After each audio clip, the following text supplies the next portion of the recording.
ஆண்டவரே உம்முடைய ராஜ்யத்துக்கு முடிவில்லைப்பா. நீர் ஆதியும் அந்தமுமானவர், ஆல்பாவும் ஓமேகாவுமானவர். ஆண்டவரே நீர் வருவீராக. தேவநாம மகிமைப்படட்டும். இயேசுவின் நாம ஜெபிக்கிறோம் நல்ல பிதாவே, ஆமென். ஹல்லேலூயா, ஹல்லேலூயா. இந்த பூமி ஒரு பெரிய ராஜாவை எதிர்பார்த்து கொண்டிருக்கிறது. ஆமென். நம்ம எல்லாரும் இப்போ நம்ம இந்திய தேசத்தில் ஒரு எலெக்ஷன் இப்போ நடந்திருக்குது. ஜூன் மாதம் நமக்கு ஒரு ரிசல்ட் வரும், காத்துட்ருக்கோம். அப்படி உலகத்தில் இருக்கிற எல்லா ராஜ்யங்களும் இந்த உலகத்துக்கு ஒரு ராஜா, இந்த உலகம் முழுவதையும் ஆளுகை செய்வதற்கு ஒரு ராஜா வர வேண்டும் என்று காத்து கொண்டிருக்கிறாங்க. ஆமென். அந்த ராஜா யூத ராஜசிங்கமாகிய ஆண்டவராகிய இயேசு கிறிஸ்து. ஹல்லேலூயா. அவர் இந்த பூமிக்கு நிச்சயம் வருவார்.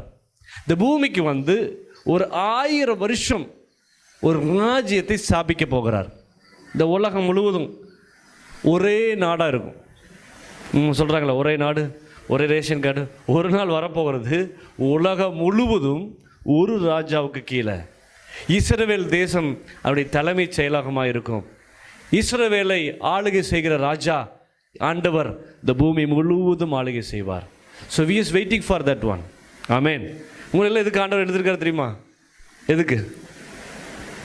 ஒவ்வொரு நாட்டையும் ஆளுகிறதுக்கு. ஆமென். வேதம் சொல்லுகிறது நம்மளை ராஜாக்களாகவும் ஆசாரியராகவும் அழைச்சிருக்கிறாராம். எப்படி அழைச்சிருக்கிறாரு? இன்றைக்கி ஒரு விசுவாசியாக இருக்கலாம். நம்ம எல்லாத்தையும் ஆண்டவர் தயார்படுத்துறதுக்கு ஒவ்வொரு நாட்டையும் ஒவ்வொரு தேசத்தையும் ஆளுகிற ராஜாவாய், ராஜகுமார்த்திகளாய் ஆண்டவர் உங்களையும் என்னையும் அழைத்திருக்கிறார். ஆமென். அப்போ ஆண்டவர்கிட்ட கேட்குறாங்க, ஆண்டவரே இது எப்போ சம்பவிக்கும்?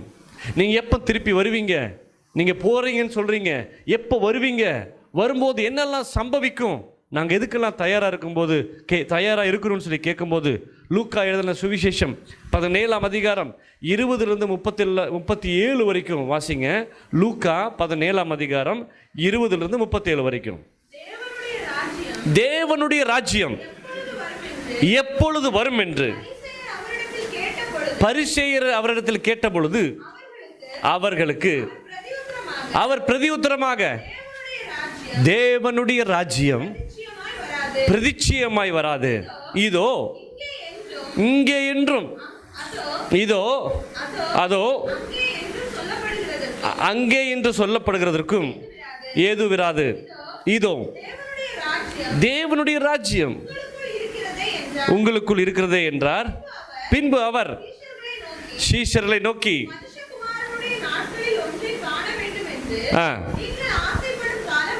வரும்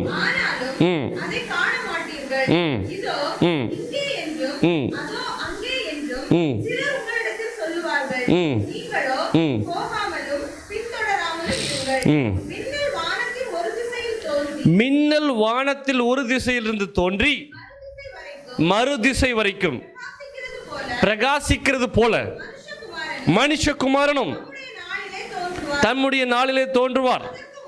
அதற்கு முன்பு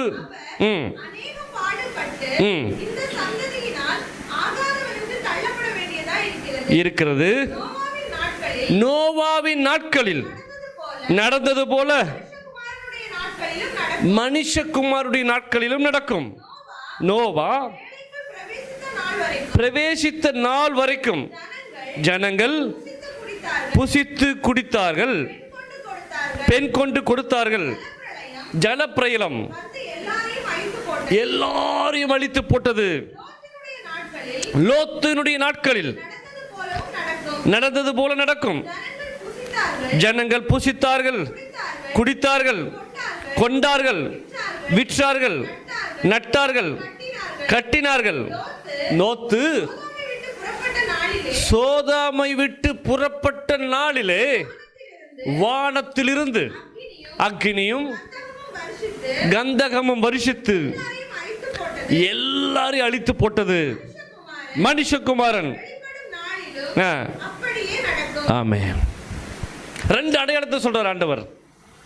நோவாவின் நாட்களில் நடந்தது போல நடக்கும், இன்னொன்று லோத்தின் நாட்களில் நடந்தது போல நடக்கும்.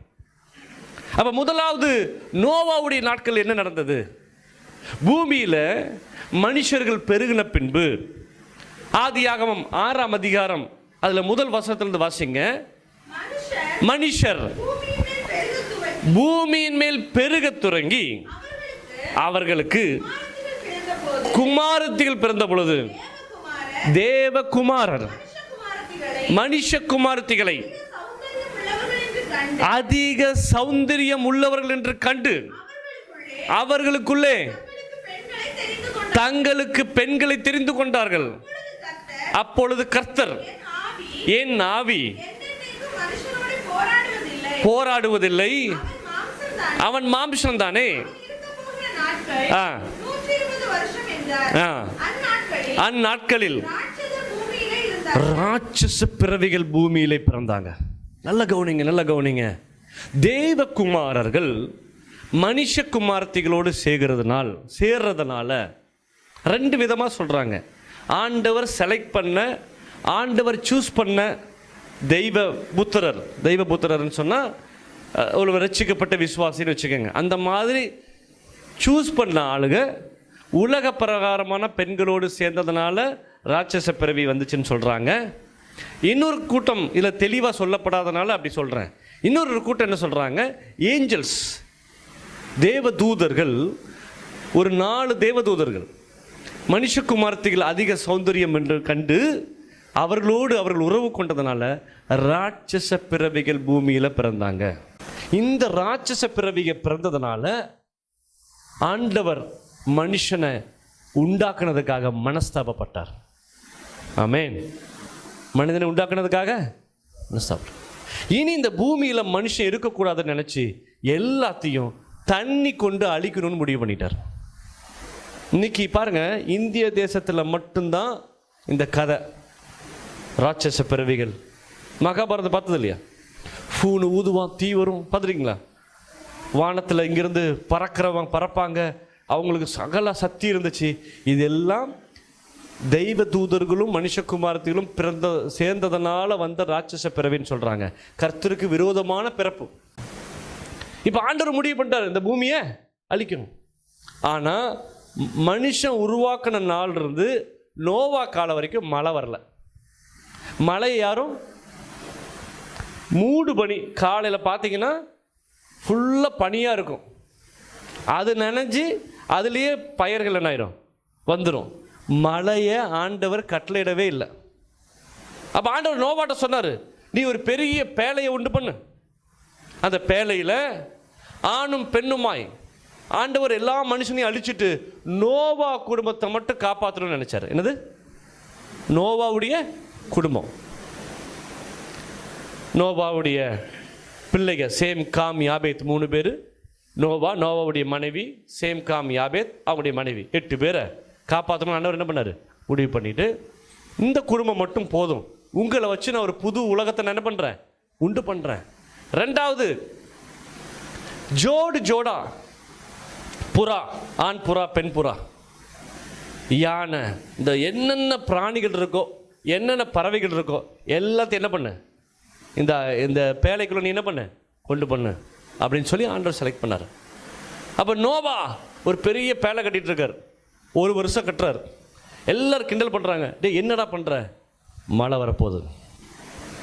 டே நீ பைத்தியமா, யாரா மழையை பார்த்துருக்கா?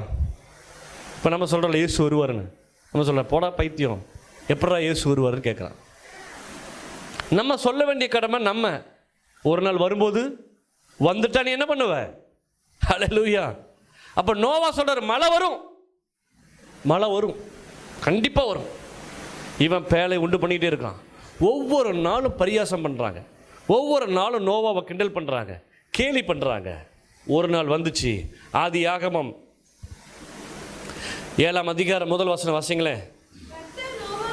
கர்த்தர் நோவாவை நோக்கி, நீயும் உன் வீட்டார் அனைவரும் பேழைக்குள் பிரவேசியுங்கள். இந்த சந்ததியில் உன்னை எனக்கு முன்பாக நீதிமானாய் கண்டேன். பூமியின் மீதெங்கும்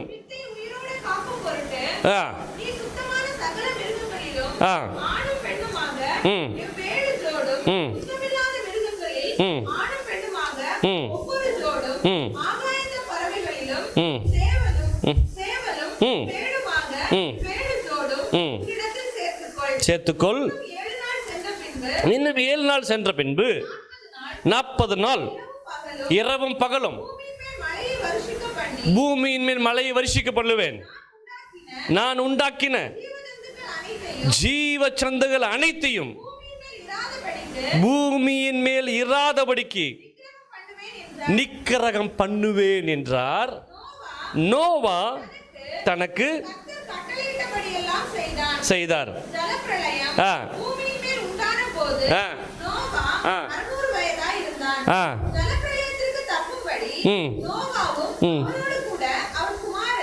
எல்லாரும் உள்ள போயிட்டாங்க. ஆனா என்ன ஸ்பெஷாலிட்டி தெரியுமா? என்ன ஸ்பெஷாலிட்டி தெரியுமா? இப்போ சர்ச்சுன்னு வச்சுக்கோங்க, அந்த தாழ்பால் போடுற சக்தியை நோவாவுக்கு கொடுக்கல ஆண்டவர். தாழ்பால் எங்கே வச்சிருந்தாரு? பேழைக்கு வெளியில். 16வது வசனம் பாருங்க, ஆண்டவர் என்ன பண்ணாருன்னு. எல்லாத்தையும் உள்ள கொண்டு போயிட்டு தேவன் அவனுக்கு கட்டளையிட்டபடியே ஆணும் பெண்ணுமாக உள்ளே பிரவேசித்தன. அப்பொழுது கர்த்தர் அவனை உள்ளே விட்டு கதவை அடைத்தார். ஏன் தெரியுமா? ஓடி வர்றான். எல்லாம் மழை பயங்கரமா வருது, பூமியுடைய நீரூற்றெல்லாம் மேலே வந்துருச்சு. எல்லாரும் ஓடி வராங்க, என்னை காப்பாத்துங்க. ஆண்டவருக்கு ஒருத்தனை கூட உள்ள விடுறதுக்கு சித்தம் இல்லை. ஆண்டவர் கதவை அடைச்சி பேழைக்கு வெளியில கதவை அடைச்சு என்ன பண்ணாரு? சாத்துறாரு. 40 நாள் மழை பெய்யுது. உங்களுக்கு தெரியுமா? கன்னியாகுமரியிலிருந்து ஆஸ்திரேலியா வரைக்கும், ஆப்பிரிக்கா கண்டம் வரைக்கும் ஒரு பெரிய கண்டம் இருந்துச்சு. அங்கே தான் நோவா வாழ்ந்தார். இந்த ஜல பிரயோகம் இங்கே இருந்து தான் பாலைவனமான அரேபியா அந்த பக்கம் என்ன பண்ணுச்சு? போச்சு. இந்த இடத்தின் மேலே ஆண்டவருக்கு பெரிய நோக்கம் இருக்குது. நீங்கள் கூகுள் எடுத்து பாருங்க, லெமூரிய கண்டம். என்ன கண்டம்? லெமூரிய கண்டம். ஆதாம் ஏவாள் வாழ்ந்த பகுதி இந்த இலங்கை கன்னியாகுமரிக்கு நடுவில் அமிழ்ந்து போன பகுதியில் தான் அவங்க வாழ்ந்தேன்னு சொல்கிறாங்க. கூகுள் எடுத்து பாருங்கள், அந்த பிரிட்ஜை ஆதாம் பிரிட்ஜுன்னு போட்டிருப்பான். நீங்கள் இலங்கையில் போய் பார்த்தீங்கன்னு சொன்னால் ஆதாம் ஃபீட், ஆதாமுடைய கால்னு சொல்லி இந்த மலை மேலே இவ்வளோ பெரிய கால் இருக்குது. அதுக்கு பேர் வச்சுருக்கான் ஆதாமுடைய கால். என்னது? ஆதி மனிதனுடைய கால்னு வச்சுருக்கான். இன்றைக்கும் இந்திய தேசத்தின் மேலேயும் இந்த இலங்கை தேசத்தின் மேலேயும் ஆண்டவருக்கு பெரிய என்ன இருக்குது? நோக்கம் இருக்குது, பிளான் இருக்குது. ஹல்லேலூயா. தாமிரபரணி தண்ணியை ஆதியாமத்தில் பார்க்குறோம், 4 நதி. அதில் ஒரு தண்ணி இந்த தாமிரபரணி தண்ணின்னு சொல்கிறாங்க. அது வற்றாதான், என்ன அங்கேருந்து வந்துட்டே இருக்குமா. அதோடைய ஸ்பெஷாலிட்டியை சொல்கிறாங்க, அது ஒரு நல்ல தண்ணி அப்படின்னு சொல்கிறாங்க. இன்னும் ஆண்டவர் சொல்கிறாரு, அந்த தேசத்தில் பொன் விளையும். இந்த ஆறு போகும்போது என்ன ஆகும்? உங்களுக்கு தெரியுமா? உலகத்திலேயே அதிகமான கோல்டு உற்பத்தி பண்ணுறது ஸ்ரீலங்கா. போன வாரம் நியூஸில் படிச்சிருப்பீங்க, ஒரு பெரிய கல், அதாவது டைமண்டை கண்டுபிடிச்சிருக்காங்க ஸ்ரீலங்காவில். ஸ்ரீலங்கா நம்ம நினைக்கிற சாதாரண இடம் இல்லை, அது இல்லை. வேதத்தில் நீங்கள் படிக்கும் ஒப்பீரின் தங்கம், ஒப்பீர் என்று சொன்னால் ஸ்ரீலங்கான்னு அர்த்தம். உவரி பட்டணம், ஒப்பீர். அப்போ ஆண்டவர் அந்த பேலை என்ன பண்ணுறாரு? உள்ள விட்டு அடைச்ச உடனே பேலை புறப்பட்டது. 40 நாள் இந்த பூமி முழுவதும், இந்த பூமியில் இருக்கிற சிகரத்துக்கு மேலே தண்ணி நிற்குது. எல்லா மனுஷனும் செத்து போயிட்டாங்க. அதை வச்சு தான் கண்டுபிடிச்சாங்க. நீங்கள் இமயமலையில் போய் பார்த்தா மலையில் மீனுடைய படிமம் கிடைக்குது. அப்போ மலைக்கு எப்படி மீன் போகும்? அப்போ தண்ணி மேலே வரைக்கும் போனதுனால, இந்த மலைக்கு மேலே தண்ணி இருந்ததுனால மீன்கள் செத்தது, அந்த மலைகளில் போய் விழுந்து செத்தது. இது எல்லாம் கண்டுபிடிக்கும் போது இந்த மீனுடைய படிமங்கள்லாம் கிடைக்கிது. தண்ணினால் ஆண்டவர் உலகத்தை அடித்தார். ஆண்டவர் அதுக்கப்புறம் துக்கப்பட்டார். ஐயோ, இத்தனை பேர்த்தை நம்ம என்ன பண்ணிட்டோம்? அழிச்சிட்டேன்னு சொல்லி நோவாவை கூப்பிட்டு ஒன்று சொல்கிறாரு. நான் 9ஆம் அதிகாரம் 14-13 வரைக்கும் வாசிங்களேன்.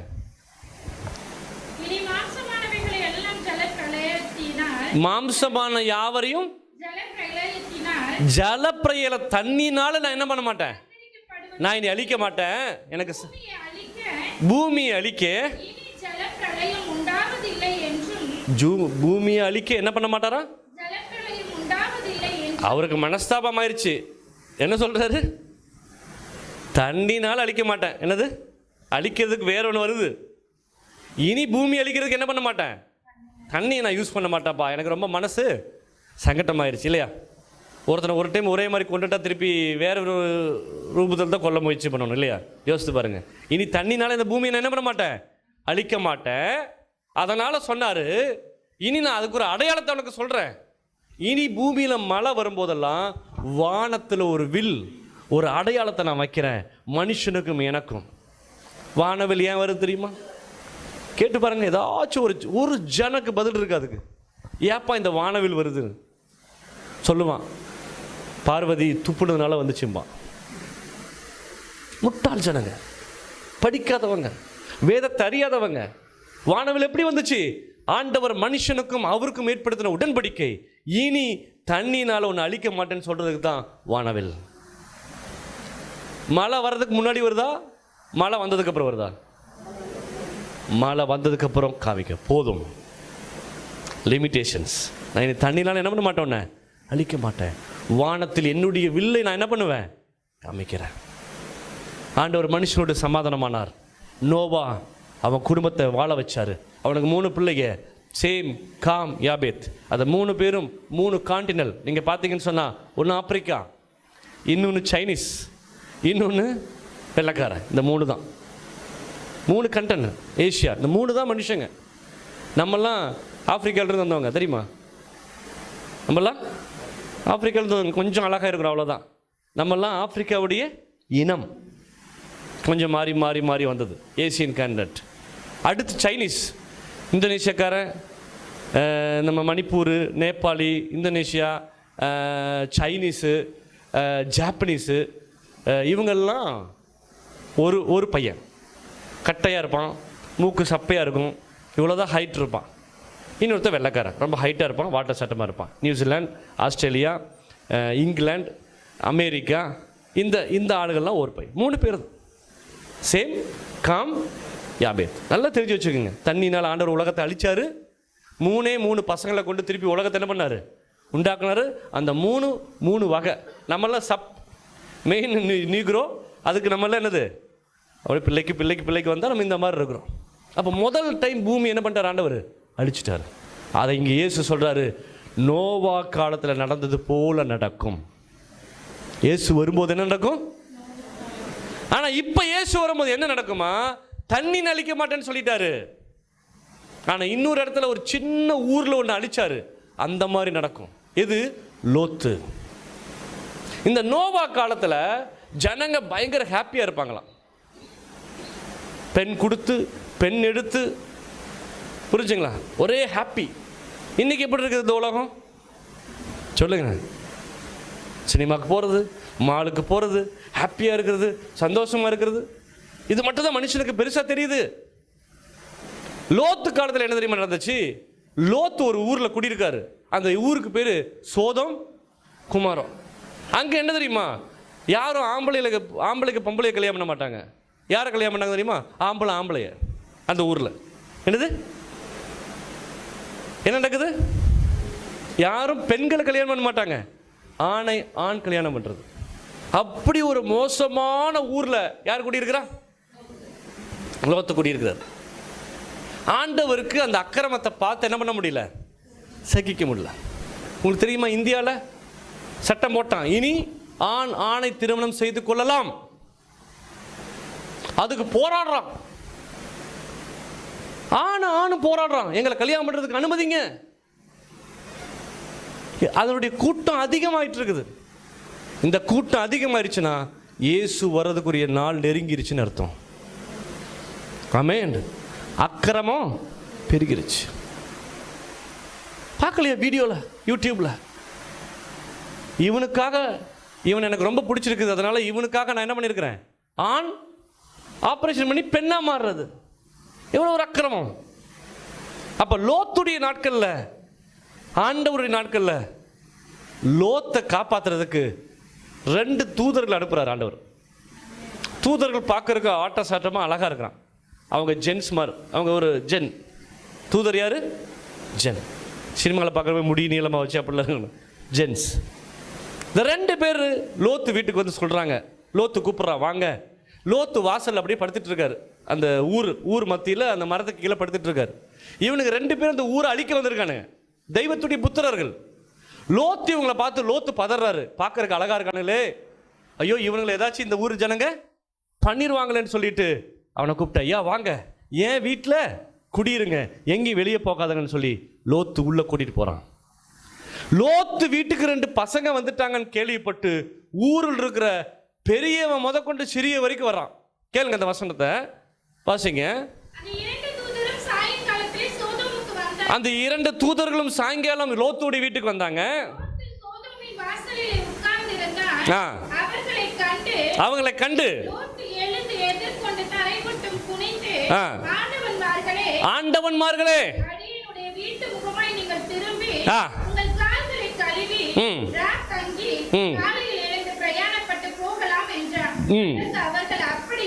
அப்படி அல்ல. அந்த 2 பேர் சொல்றாங்க, நாங்க வெளியே தான் தங்குவோம். அவனுக்கு தெரிய விஷயம் என்னன்னு, இந்த ஊர் என்ன, இந்த பசங்க என்ன, இந்த ஆளுகளை என்ன பண்ணுவாங்கன்னு அவனுக்கு அவன் சொல்றான், நாங்க வெளியே தான் தங்குவோம். லோத் என்ன சொல்றாரு, அவன் அவர்களை மிகவும் வருத்தி கேட்டுக்கொண்டான்.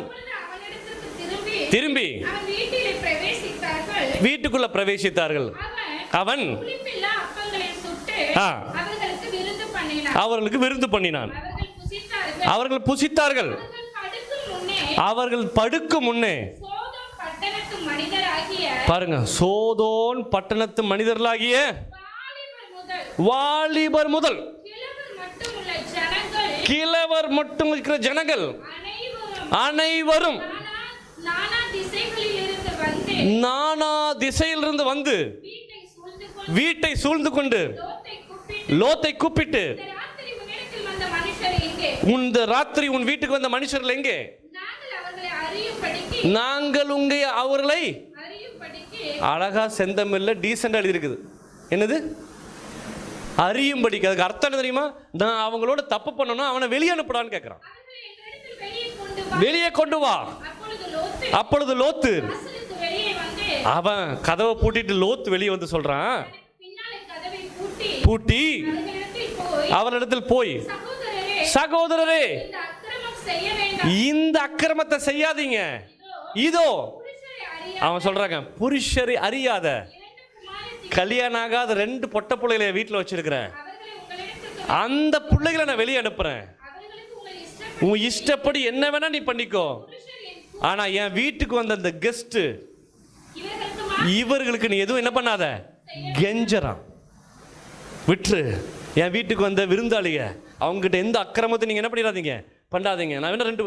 அப்ப இவன் எல்லாம் என்ன சொல்றான், இவனுக்கு அந்த பெண்கள் கூட தேவையில்லை, இவனுக்கு என்ன வேணும், உள்ள இருக்கிற ஆண்கள் வேணும். வந்திருக்கிறதுல யாரு? அப்ப எவ்வளவு ஒரு மோசமான ஒரு ஊர். இப்ப வெளியே நிக்கிறான், இத்தனை பேர் வெளியே விடு, அந்த 2 பேர்த்த என்ன பண்ண, வெளியே விடு. லோத்து என்ன பண்றான், அவங்களோட என்ன பண்றான், வாக்குவாதம் பண்றான். வேண்டாம் வேண்டான்னு சொல்லும் போது இந்த 2 தூதர்களும் கதவை திறந்து லோத்துவ உள்ள இருந்து என்ன பண்ணாங்க, வெளியே இருந்து என்ன பண்ணிட்டாங்க, உள்ள இழுத்து கதவை சாத்திட்டாங்க. லோத்துட்ட சொன்னாங்க, இந்த ஊரை நாங்கள் என்ன பண்ணியிருக்கிறோம், அழிக்க வந்திருக்கோம், டைம் ஆச்சு, சீக்கிரம் நீயும் உன் மனைவி பிள்ளை எல்லாம் சீக்கிரம் கிளம்புங்க என்று சொல்லும்போது லோத்துடைய ஒய்ஃப் ரொம்ப டிலே பண்ணுறான் இல்லையா? நம்ம வீட்டை விட்டு கிளம்ப ஒய்ஃப் என்ன பண்ணுறாங்க, அப்போ தான் பெண்ணு குத்துவாங்க, அப்போ தான் தலை செய்வாங்க. இங்கே அழிக்க போகிறான் அடுத்த நாள். அந்த அறிவு கூட கிடையாது, இவன் சொல்லிட்டு அழிக்க போகிறேன்னு. அங்கெல்லாம் இப்போ வேறு இப்படி திடீர்னு சொன்னால் எப்படிங்க, நான் வாஷிங் மிஷின் வச்சுருக்கிறேன், ஃப்ரிட்ஜ் வச்சுருக்கிறேன், ஒரு ஊரை விட்டு திடீர்னு போனால் என்ன பண்ணுறது? வசனம் சொல்லுது, லோத்து தாமதிக்கிறதை கண்டு ஆண்டவர் அவன் மேலே இறக்க வச்சு ஆண்டவர் வெயிட் பண்ணாராம் அவன் கிளம்புற வரைக்கும். யோசித்து பாருங்களேன், ஆண்டவருக்கு அதே நிலைமை தான். அப்போ இவங்க எல்லாத்தையும் கூப்பிட்டு அந்த வீட்டை விட்டு வெளியே கூட்டிகிட்டு வந்துட்டு ஒரு மேடான இடத்துக்கு வந்து சொல்கிறான், நீ தப்பிச்சு ஓடிரு, அங்கே நடக்கிறத நீ பின்னிட்டு பார்க்காத, இந்த ஊரில் இப்போ நடக்க போகுது அதை நீ பின்னாடி என்ன பண்ணாத, பார்க்காத அனுப்பிச்சி விடுறான். வானத்திலிருந்து அக்னியும் கந்தகமும் புறப்பட்டு வந்தது. தெரியுமா?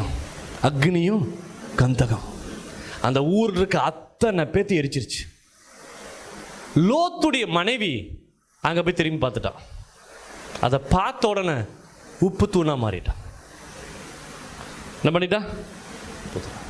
அப்ப ஆண்டவர்கிட்ட கேட்க, ஆண்டவர் சொன்னார் இல்லையா, நோவாவுடைய நாட்களில் நடந்தது போல நடக்கும். லோத்துடைய நாட்கள் நடக்கிறது போல நடக்கும். இனி ஆண்டவர் தண்ணினால் இந்த உலகத்தை அழிக்க மாட்டாரு. கந்தகமும் அக்னியும் இந்த பூமி முழுவதும் கொட்டப்படும். ஆமென். 2 இடத்துலையும் நீங்க கவனிக்கணும். நோவா பேழைக்குள்ள போனோன்னு மழை வந்துச்சு. இன்னொரு இடத்துல லோத்து அந்த ஊரை விட்டு போன உடனே அக்னி கந்தகம் வந்துச்சு. ஒரு நாள் வரப்போகிறது, சபையில் இருக்கிற நம்ம மேலே போன உடனே கந்தகம் அக்னியும் கீழே வரும். இயேசு வரும் பொழுது நம்ம எடுத்துக்கொள்ளப்படுவோம். இயேசு கீழே இறங்கி வரும்போது மரிச்சவன் உயிரோடு எந்திரிச்சு வருவான். ஒருவேளை இப்போ நான் பேசிட்டு இருக்கும்போது இயேசு வந்தாருன்னா உடனே மேலே போயிடுவோம். கிறிஸ்துவுக்குள் யாரெல்லாம் மனம் திரும்பி மூழ்கி ஞானஸ்நானம் எடுக்கிறாங்களோ அவங்க முதல்ல போயிடுவாங்க. 2 செகண்ட் தான். அவங்க முதல்ல போவாங்க, நம்ம பின்னாடி போவோம். ஒரு 5 நிமிஷம், அவ்வளோதான். இயேசு வரும்போது கிறிஸ்துவுக்குள் மரித்தவர்கள் முதலாவது எந்திரிப்பாங்க. பின்பு உயிரோடு இருக்கிற நாமும் எதிர்கொண்டு போவோம். மேலே போக போக போக ஆண்டவரோடு 7 வருஷம் மத்திய ஆகாயத்தில் இருப்போம். ஆவிகளாக இருப்போம், அவரோடு கூட பேசிகிட்டு இருப்போம். ஆனால் அந்த 7 வருஷம் பூமி முழுவதும் போராட்டம். ஏன்? பாதி பேத்த காணும்பா. என்னது? பாதி பேத்த காணும். இப்போ என்ன கதை விட்டுட்டு இருக்கிறான்? வேற்று கிரக வாசிகள் வந்து இந்த பூமியில் என்ன பண்ணுவான்? அப்பப்போ படிக்கிறது இல்லையா பேப்பரில்? வேற்று கிரக வாசிகள் பூமியில் வந்து நோட்டம் விட்டுட்டு போகிறாங்களாம் அப்படின்னு இப்போவே சொல்லிட்டு இருக்கான் அந்த கதையெல்லாம். ஒரு நாள் நம்ம காணாமல் போன உடனே அவன் சொல்லுவான், வேற்று கிரக வாசிகள் வந்து எல்லாத்தையும் எடுத்துகிட்டு போயிட்டாங்க, நாங்கள் அவங்கள கண்டுபிடிச்சி மீட்டு கொண்டு வரோம், எல்லாரும் காசு கொடுங்கன்னு கேட்பான். ராக்கெட் எதுக்கு அனுப்புறான்னு சொல்லுங்கள், மனசாட்சியை சொல்லுங்கள். இவ்வளோ செலவு பண்ணி போடுற பட்ஜெட்டில் அதிகமாக எதுக்கு தெரியுமா செலவு பண்ணுறான்? விண்வெளி. எதுக்கு தெரியுமா? இயேசு எந்த ராஜ்யத்தில் வீட்டை கட்டியிருக்காரு இவனை கண்டுபிடிக்கணும். ஒன்றுமே இல்லை. இயேசு சொன்னார்ல, உனக்காக ஒரு வீட்டை நான் என்ன பண்ணுறேன். இவன் தண்ணி இருக்கான்னு சும்மா தேடலை. தண்ணி ஆக்சிஜனோட புதிய உலகம் இருக்குது. உங்களுக்காக எனக்காக ஆண்டவர் கட்டிட்டு இருக்காரு. அதை கண்டுபிடிக்கணும் பிசாசுக்கு. அதுக்கு மனுஷங்களை ஏவி, நிலாவில் தண்ணி இருக்குது அங்கே தேடி பார்க்கலாம், வியாழனில் தண்ணி இருக்குது அங்கே தேடி பார்க்கலாம், ஒவ்வொரு கோளாக என்ன பண்ணிட்டு இருக்கிறான். அவனுக்கு தேவை என்ன? இயேசு சொன்ன கிரகம் எங்கே இருக்கு? இவன் தான் நோட்டை விட்டுட்டு இருக்கிறான் அங்கே பிசாசு. ஆனால் இயேசு வரும்போது, நம்ம எதிர்கொண்டு போகும்போது, 7 வருஷம் இயேசு மத்திய ஆகாயத்தில் இருக்கும்போது, 7 வருஷம் கழித்து நம்ம இங்கே வரும்போது, நம்ம கீழே இறங்கி வரும்போது எப்படி தெரியுமா? கந்தகமும் அக்னியும் இந்த பூமியில் கொட்டப்படும். ஹல்லேலூயா. ஆண்டவர் ஒரு வசனம் சொல்கிறாரு. ஆண்டவர் இயேசு சொல்கிறாரு, இல்லாட்டி பிதா சொல்கிறாரு, ஒரு விருந்து வைக்கிறாராம் பூமியில். என்னது? பூமியில் என்னது அன்னைக்கு? என்ன விருந்து பாருங்க. செப்பனியா 1ஆம் அதிகாரம். அது இக்கட்டும் இடுக்கமுமான நாள், அது அழிவும் பால் கடுப்புமான நாள், அது இருளும் அந்தகாரமுமான நாள், அது மப்பும் மந்தாரமுமான நாள், அது அரணிப்பான நகரங்களுக்கும் உயரமான கொத்தளங்களுக்கும் விரோதமாக எக்காலம் ஊதுகிறதும் ஆர்ப்பரிக்கிறதுமான நாள்.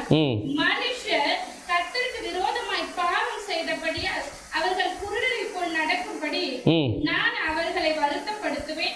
அவர்கள் ரத்தம் புழுதியை போல் சொரியப்படும், அவர்கள் மாம்சம் எருவை போல் கிடக்கும். கர்த்தருடைய உக்கிரத்தின் நாளிலே அவர்கள் வெள்ளியும் அவர்கள் பொன்னும் அவர்களை தப்புவிக்க மாட்டார். ஆண்டவர் பூமி அழிக்கும் போது எது உதவாதான்?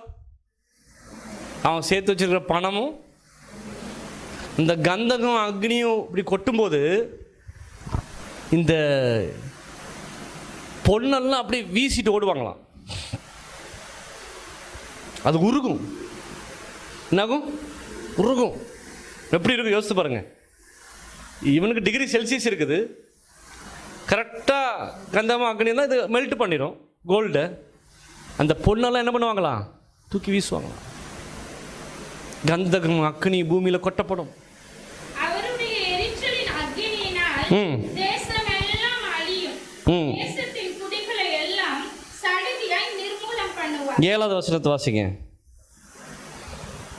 கர்த்தராகிய ஆண்டவருக்கு முன்பாக மௌனமாயிருங்கள், கர்த்தருடைய நாள் சமீபத்தா இருக்கிறது. கர்த்தர் ஒரு யாகத்தை ஆயத்தம் பண்ணி- கர்த்தர் யாகத்தை ஆயத்தம் யாகம்னா என்ன? விருந்து. ஒரு யாகம். யாகம்னா முதல்ல யாகம் கழிச்சதுக்கு அப்புறம் சாப்பாடு. யாகத்தில் என்ன வைப்பாங்க? அதற்கு தீ தான் பிரதானம். என்னது? தீயில என்ன பண்ணுவாங்க? நெய்ய ஊற்றுவாங்க. அந்த மாதிரி ஆண்டவர் இந்த பூமியில் ஒரு பெரிய யாகத்தை என்ன பண்ணுவாராம்? ஏற்படுத்துவாராம். அந்த யாகத்தை ஏற்படுத்தும் போது யாருக்கு விருந்து வைக்கிறாரா? வாசிங்க. அதற்கு விருந்தாளிகளையும் அழைத்திருக்கிறார். அதுக்கு யார் விருந்தாளிங்க? வாசிங்க. கர்த்தருடைய யாகத்தின் நாளிலே ம். நான் அதிபதிகளையும் ம். ராஜகுமாரரையும் மறுதேசத்து வஸ்திரம் தரிக்கிற யாவரையும் தண்டிப்பேன். ம். வாசற்படியை தாண்டி கொடுமையினாலும் வஞ்சகத்தினாலும் தங்கள் எஜமான்களின் வீடுகளை நிரப்புகிற யாவரையும் அந்நாளிலே தண்டிப்பேன். ம். அந்நாளிலே மீன் வாசலில் இருந்து கூக்குரலின் சத்தமும் நகரத்தின் 2ஆம் பாகத்தில் இருந்து அலறுதலும் மேடுகளில் இருந்து மகா சங்காரத்தின் இரைச்சலும் உண்டாகும் என்று கர்த்தர் சொல்லுகிறார். மக்தேசின் குடிகளை அலறுங்கள், வர்த்தகர் எல்லாரும் சங்காரமானார்கள், காசுக்காரர் யாவரும் வெட்டுண்டு போனார்கள். அக்காலத்திலே நான் எருசலேமை விலக்கு கொளுத்தி கர்த்தர் அன்னைக்கு காக்கை குஞ்சுகளுக்கும் கழுகுகளுக்கும் ஒரு பெரிய விருந்து வைக்க போறாராம். எதை சாப்பிட்றதுக்கு? மனுஷனுடைய மாமிசத்தை.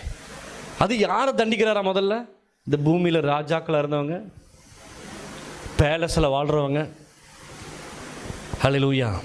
அது ஒரு மோசமான நாள். அதான் கீழே போட்டிருக்குது, அந்த நாள் உக்கிரத்தின் நாள், அது இக்கட்டும் இடுக்குமான நாள், அது அழிவும் பால் கடிப்புமான நாள், அது இருளும் அந்தகாரமான நாள், அது மப்பும் மந்தாரமான நாள். ஒரு நாள் வரும். இயேசு இறங்கி வரும் பொழுது இந்த வானம் ரெண்டாய் கிழிக்கப்படுமா? இந்த ஒரு நமக்கு மேலே அது எப்படி இருக்கு? ஒரு சீலை மாதிரி இருக்குது இந்த வானம்.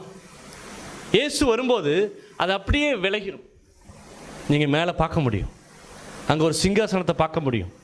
இயேசு சிங்காசனத்தில் வீற்றிருக்கிறத பார்க்க முடியும். இந்த பூமி அலறும். எந்த மனுஷனும் தப்பிக்க முடியாது. ஏன்னு சொன்னால் இயேசு ஜீவிக்கிறார். ஹல்லேலூயா. இன்றைக்கி நம்மளை கேலி பண்ணலாம், நம்மளை கிண்டல் பண்ணலாம், ஒரு சபை வைக்க முடியாமல் நம்மளை நெருக்கலாம். அதுக்கெல்லாம் நீங்கள் புரிஞ்சுக்கணும், இது உண்மையான சக்தி இருக்கிறதுனால தான் இதை நெருக்க இத்தனை பேர் முயற்சி பண்ணுறான்.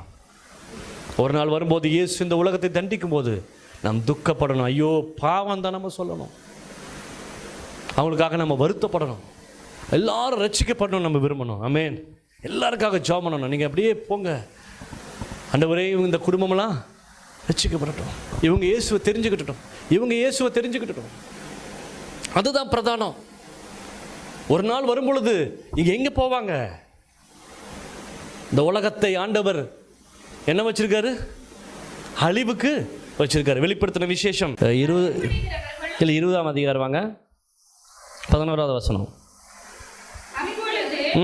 மரணமும் பாதாளமும் அக்கினி இல்லை மேலே 11வது வசனம். நான் பெரிய வெள்ளை சிங்காசனத்தையும் அதுமேல் வீற்றிருக்கிறவரையும் கண்டேன். என்னது?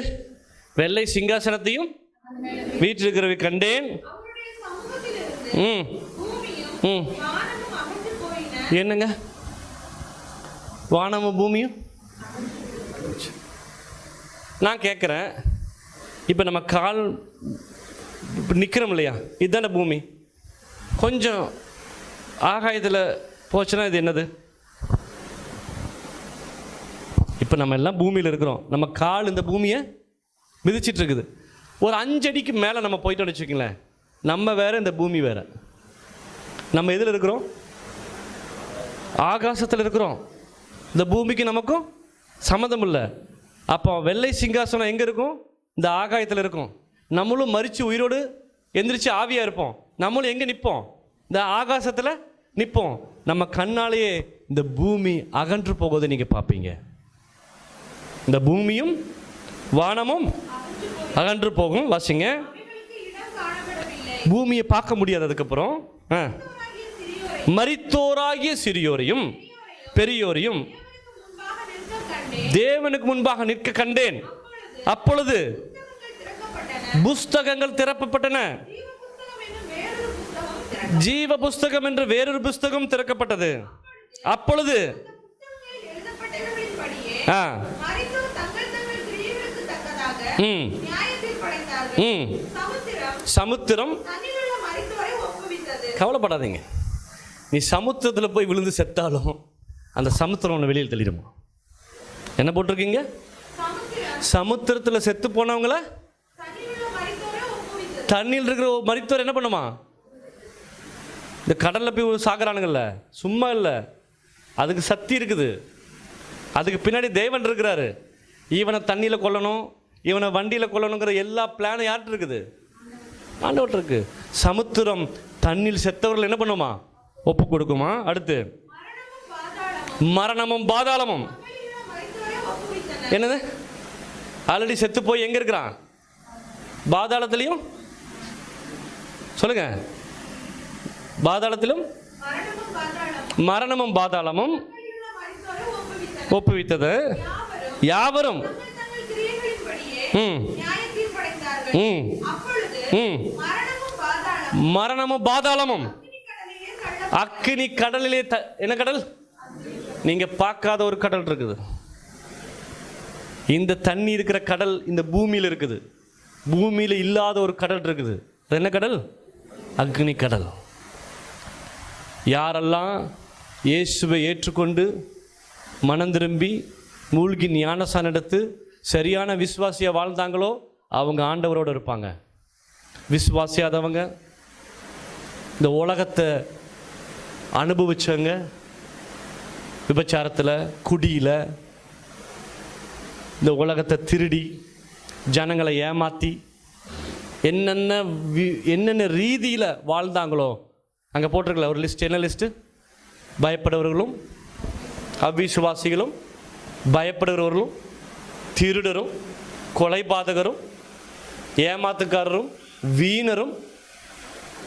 எங்கே போவாங்க? பயப்படுகிறவரும், அவிசுவாசிகள், அருவருப்பானவர்கள், கொலைபாதகர், விபச்சாரக்காரர், சூனியக்காரர், விக்கிரகத்தை தெய்வம் என்று நம்பி வாழ்ந்தவங்க, பொய்யர் அனைவரும் இரண்டாம் மரணமாகிய அக்கினியும் பங்கடைவார். ரொம்ப சிம்பிள். நமக்கு ஒரு 2 மரணம் இருக்குது நமக்கு எல்லாத்துக்கும். முதல் மரணம் தண்ணியில் ஞானஸ்நானம், 2வது மரணம் மண்ணுக்குள்ள. ஆனால் வெளியில் இருக்கவனுக்கு முதல் மரணம் மண்ணுக்குள்ள, 2வது மரணம் அக்னி கடலில். ஞானஸ்நானம் எடுத்தால் நம்ம தப்பிச்சிட்டோம். மனம் திரும்பி இயேசுட்ட வந்து ஞானஸ்நானம் எடுத்தா நீ காக்கப்படுவாய். ஒருவேளை இந்த பூமியில் 30 வருஷம் வாழலாம், 20 வருஷம் வாழலாம், நாளைக்கு சாகலாம். அதை பற்றி நீ கவலைப்படாத. உனக்கு நித்திய வாழ்வு உண்டு, உனக்கு மறுமை உண்டு. சந்தோஷமாக இதே போல் ஒரு வீட்டில் ஆண்டாண்டு காலம் உன்னால் வாழணும்னு சொன்னால் நீ மனம் திரும்பி ஞானஸ்நானம் எடுத்து ஆண்டவர்கிட்ட வரணும். ஆண்டவர்கிட்ட நீ வராட்டி உனக்கு 2ஆம் மரணமாகிய கந்தகமும் அக்னி கடலில் என்ன பண்ணுவார்? உன்னை கொண்டு போய் தள்ளுவாங்க. அதுக்கு கீழே 21 வாசிங்களேன். இதோ புதிய வானமும் பின்பு புதிய வானத்தையும் புதிய பூமியை கண்டேன்.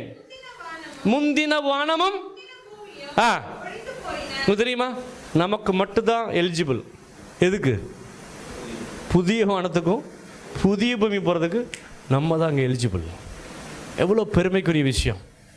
I will enter new heaven. ஒரு நியூ புதிய வானம், ஒரு புதிய பூமி. இன்றைக்கி நம்ம சொல்கிறோம்ல, பூமி மாசு அடைஞ்சிருச்சுங்க, எந்த பழமும் நல்ல பழம் இல்லைங்க, எல்லா வெஜிடபிள்ஸும் கேடாயிருச்சுங்க, எல்லாம் பூச்சிக்கொல்லி மருந்தை கண்டுபிடிச்சிட்டான், அது பண்ணிட்டான்னு புலம்புறோம். உனக்கு புதிய வானம், புதிய பூமி, மருந்து போடாமையே கரெக்டாக கிருத்தியம். எனக்கு என்ன வந்துருமா? 22வது வசனம் வாங்க, 22ஆம் அதிகாரம் வாங்க.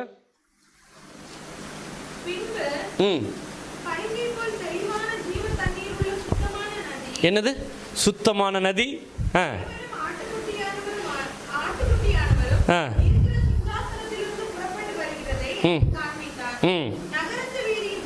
நகரத்தின் வீதியின் மத்தியிலும் நதியின் இரு கரையிலும் 12 விதமான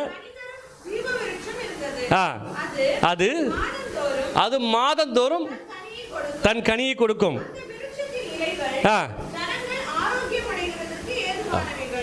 நமக்கு சமைக்க வேண்டிய அவசியம் இல்லை, பொண்டாட்டி டீ போடும் திட்டுன்னு அவசியம் இல்லை, எந்த பிரச்சனையும் இல்லை. அப்படியே வீதியில் போனால் ஆரஞ்சு மாதிரி ஆரஞ்சு, ஆப்பிள், மேங்கோ 24 மணி நீ பழத்தை சாப்பிட்லாம். ஆண்டவர் அது கேட்டது போல் நம்மளை என்ன பண்ணுவார், உருவாக்கி கொடுப்பார். ரொம்ப அஜீரணமாகி போச்சுன்னா 2 இலையை சாப்பிட்டா சரியாயிருமா. இப்படி எப்படி எத்தனை வருஷம் வாழ போகிறோம்? யுகா யுகா யுகமாய், ஆண்டாண்டு காலம், சதா காலங்களும் ஆண்டவரோடு. சர்ச்சுக்குள்ள வந்தால் எவ்வளோ ஹாப்பியாக இருக்குது, எல்லாம் சிரிச்சு இல்லை சாப்பிட்டு இப்படி தான் அங்கே இருப்போம். ஹாப்பி, ஆண்டவர் முகமுகமாக பார்ப்போம். ஒரு பெரிய சந்தோஷம். கட்டாயம் படிக்கணும்னு அவசியம் இல்லை, ஹாஸ்டலில் போடணும்னு அவசியம் இல்லை. இல்லை யோசித்து பாருங்கள், பெரம்பெடுத்து அடிக்கணும்னு அவசியம் இல்லை, வாக்குவாதம் கிடையாது, கண்ணீர் யாவும் இல்லை. பைபிள் சொல்லுது, கர்த்தர் அவர் யாவருடைய கண்ணீரையும் கர்த்தர் துடைப்பார். கண்ணீர் இல்லாத, துக்கம் இல்லாத, வேதனை இல்லாத ஒரு நல்ல இடத்துக்கு ஆண்டவர் உங்களை அனுப்புவார். புதிய வானம் புதிய பூமி உனக்கு வச்சிருக்கு. அதுக்கு நம்ம பண்ண வேண்டியது, இந்த வசனத்தை நீ நம்பணும். இது கட்டுக்கதை அல்ல. ஒரே ஒரு விஷயம், இவங்க வச்சிருக்கிற எல்லா வேதத்தையும் கொண்டு வரட்டும், திறக்கலாம். நீ எவிடன்ஸ் சொல்லுப்பா, இது ஏன் இது உருவாச்சுன்னு சொல்றதுக்கு ஒரு வானவில் எப்படி வந்துச்சுன்னு சொல்றதுக்கு உங்களுக்கு தெரியாது. வானவில் எப்படி வந்துச்சுன்னு சொல்றது கூட உங்களுக்கு எந்த எவிடன்ஸும் கிடையாது, எந்த அதிகாரமும் கிடையாது. நம்மளை ஏமாத்தி திருடி யோசித்து பாருங்க. ஒரு சாமியார் சொன்னானா, இந்த ஆண் குழந்தை பிறந்திருக்க கூடாது, இந்த குழந்தைய நீ கங்கை நதியில் என்ன பண்ணு, போற்று, வீசிடு, வீசினா உனக்கு நல்லது நடக்கும். இந்த பொண்ணு வீசிட்டு மேலே வருது அழுதுட்டு. அங்கே ஒரு கிறிஸ்துவ மீட்டிங் நடக்குது. அங்கே நான் பேசுகிற பிரசங்கத்தை அவங்க பேசிகிட்டு இருக்காங்க. அந்த பொண்ணு அழுதுச்சு, ஐயோ 10 நிமிஷத்துக்கு முன்னாடி தான் நான் கேட்டிருந்தா என் பிள்ளையை நான் காப்பாற்றிருப்பேனே. ஒரு மந்திரவாதி ஒரு ஐயர் குடும்பத்துக்கு மந்திரம் பண்ணிட்டான். அவங்க என்ன சாப்பிட்டாலும் சாக்கடை ஸ்மெல் அடிக்குமா. சாப்பாடு செய்வாங்களாம், அது சாப்பிடும்போது சாக்கடை நாற்றம் அடிக்குமா. எப்படி இருக்கும்? வீட்டில் தான் இப்படி இருக்குது. சொந்தக்காரங்க வீட்டில் போய் சாப்பிட்டா இவங்களுக்கு சாப்பிட்ற மட்டும் சாக்கடை நாற்றம். ஹோட்டலில் போய் சாப்பிட்டாங்களாம், அங்கேயும் சாக்கடை நாத்த. அவங்க முடிவு பண்ணாங்களாம், இனி நம்மளால் வாழ முடியாது. பாண்டிச்சேரியில் ஒரு கடற்கரையில் இப்போ செத்தரலான்னு சொல்லி முடிவு பண்ணி இருக்கும்போது அந்த பையன் சொன்னானா, அப்பா அங்கே ஏதோ ஒரு மீட்டிங் நடக்குது, அந்த மீட்டிங் போய் உட்காந்து நம்ம பார்த்துட்டு வரலாம் அப்படின்னு சொல்லும்போது, அந்த மீட்டிங்கில் போய் உட்காரும்போது அந்த மீட்டிங்கில் பிரசங்கம் பண்ண பாஸ்டர் இவங்க 4 பேர் பேரையை சொல்லி மேடைக்கு கூப்பிட்டாராம். அன்னைக்கு ஜெபிச்ச பொழுது அந்த ஸ்மெல் அவங்கள விட்டு அகன்று போச்சு. ஏசு ஜீவிக்கிறார். எத்தனை 1000 பேர்த்த ஆண்டவர் ரட்சிக்கிறார். இங்கே வந்திருக்கிற ஒவ்வொருவரும் நோவாவுடைய பேழைக்குள்ளே வந்திருக்கிறீங்க. அல்லேலூயா. ஆண்டவர்களை சோதம் குமரங்கிற இந்த மோசமான உலகத்திலிருந்து ரட்சித்து உங்களை கொண்டு வந்திருக்கிறாரு. நீ வாழுகிற நாள் முழுவதும் வைராக்கியமாய் இந்த வசனத்துக்கு கீழ்ப்படிந்து அவர் வர்ற நாளை நீ காத்திருந்தேன்னு சொன்னா உனக்கு நித்திய வாழ்வு உண்டு. அதான் ஆண்டவர் சொன்னார், பொக்கிஷத்தை சேர்த்து வைக்காத, சாப்பிட்டு உனக்கு கிடைச்சதை சாப்பிட்டு வாழு போதும். நாட்கள் குறுகிறபடியாக இருக்குது. நான் 50 வருஷம் வாழ்றது செகண்ட், ஆண்டவர் வராரா நாளைக்கு வந்துட்டு என்ன பண்ணுவேன்? இதோ நாட்கள் குறுகிறபடினால நம்மை தயார்படுத்துவோம். இயேசு சீக்கிரம் வருகிறார். ஹல்லேலூயா. தேவ ராஜ்யம் இந்த பூமியில் வரும்.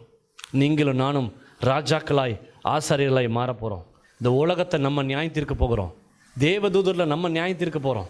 ஆண்டவர் நமக்கு ஒரு உன்னதமான பொசிஷன் வச்சுருக்கிறாரு. இந்த இது மற்றதில் பார்க்காதீங்க, உங்கள் உன்னதமான வாழ்வை பாருங்கள். தேவ சமூகத்தில் அப்படி எந்திரிச்சிருங்க எல்லாரும்.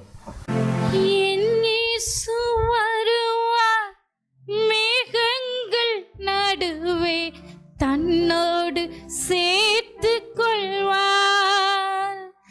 என் இயேசு வருவார், மேகங்கள் நடுவே தன்னோடு சேர்த்து கொள்வார். கூடவே வைத்துக் கொள்வார், என்னை கூடவே வைத்துக் கொள்வார்.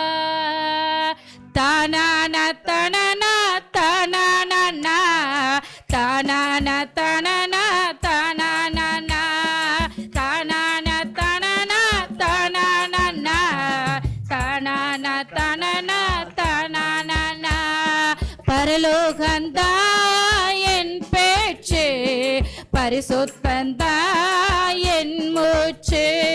பரலோகந்தா என் பேச்சு, பரிசுத்தந்தா என் மூச்சு.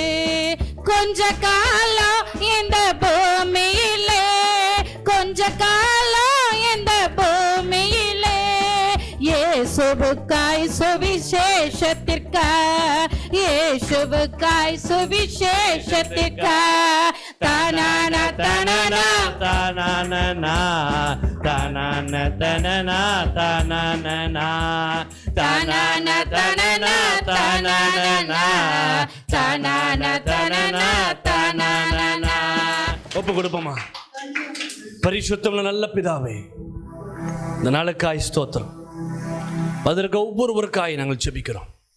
இந்த வார்த்தையை கேட்ட ஒவ்வொரு காதுகளும் பாக்கியம் உள்ளவைகள். நீங்களுக்கு வைத்திருக்கிற உன்னதமான அனுபவத்தை கேட்கும்போது அன்று நாங்கள் சந்தோஷப்படுகிறோம், மகிழ்ச்சி அடைகிறப்பா. அந்த உன்னத அனுபவத்தில் எங்களை கொண்டு போங்க. மகா பெரிய கிருபை எங்களோடு கூட இருக்கட்டும். இரத்த கோட்டைகளாய் மறைத்துக் கொள்ளுங்க. தேவநாம மகிமைப்படட்டும். இயேசுவின் நாமத்தில் ஜெபிக்கிறோம் நல்ல பிதாவே, ஆமென். ஆத்துமாவே கர்த்தரை ஸ்தோத்திரி.